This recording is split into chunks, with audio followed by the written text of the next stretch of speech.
ক্যাম্পাসে 1% শিক্ষার্থীও এখনো বুকে হাত দিয়ে বলতে পারবে না তারা ক্যাম্পাসে নিরাপদ কিনা। ঠিক আছে।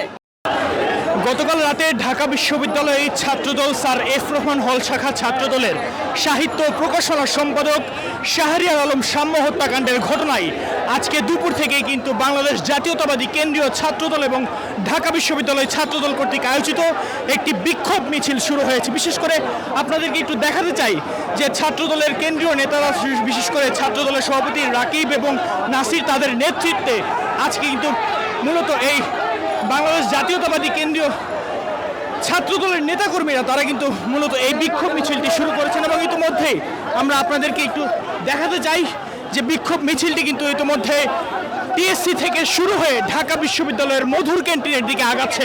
দর্শক, আপনাদের জানিয়ে রাখতে চাই গতকালকে সোহরাওয়ার্দী উদ্যানে কিছু দুষ্কৃতকারীদের দ্বারা ছাত্রদল নেতা হত্যা হয়েছে এমনটাই কিন্তু দাবি করেছেন ছাত্রদলের নেতাকর্মীরা এবং ইতিমধ্যে এই হত্যাকাণ্ডের ঘটনায় 3 জনকে আটক করেছে বলেও কিন্তু শোনা গিয়েছে। বিশেষ করে জাতীয়তাবাদী ছাত্রদলের নেতাকর্মীরা এবং সাধারণ শিক্ষার্থীরা তারা যে বিষয়টি জানাচ্ছেন যে কেন ঢাকা বিশ্ববিদ্যালয়ের ভেতরে বহিরাগতদের দ্বারা মূলত এই হত্যাকাণ্ডের ঘটনা ঘটেছে। আমরা এখানে আসলে মূলত দেখছি যে নারী শিক্ষার্থীরাও কিন্তু তারা এখানে স্লোগানে মুখরিত করে তুলেছেন।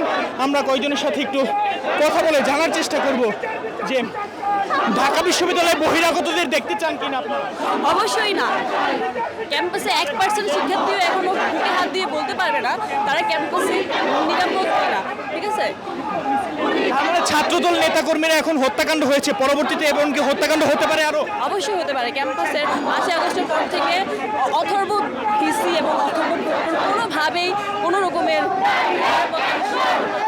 দর্শক, আপনারা দেখতে পাচ্ছেন যে টিএসসি থেকে তাদের মিছিল কিন্তু স্লোগানে পুরো ঢাকা বিশ্ববিদ্যালয় প্রাঙ্গণ কিন্তু তারা উত্তাল করে তুলেছেন এবং এখানে ঢাকা বিশ্ববিদ্যালয়ের সাধারণ শিক্ষার্থীরাও সেই মিছিলে কিন্তু অংশগ্রহণ করেছে।